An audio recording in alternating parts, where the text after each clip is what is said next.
Umalingaw-ngaw ang dalawang putok ng baril sa loob ng nakaparadang kotse sa barangay Sinasahan, Peñaranda, Nueva Ecija nitong March 9. Pagkatapos, lumabas ng sasakyan ng isang lalaki at umalis. Pero bumalik rin sakay ng tricycle.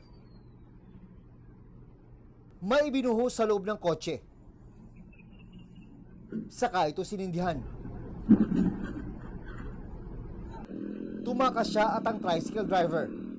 Nadiskubre sa loob ng kotse ang sunog na katawan ng isang lalaki at isang babae. 2 araw makaraan ng pagpatay.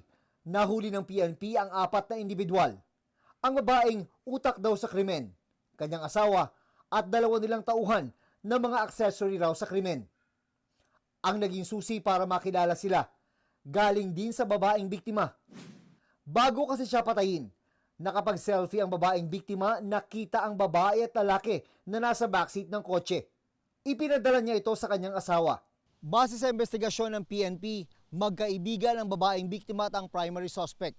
May utang daw ang suspect sa biktima, kaya ito ang nakikitang posibleng motibo sa krimen. Nadamay lang daw ang lalaking biktima na napakiusapan lang na magmaneho ng kotse.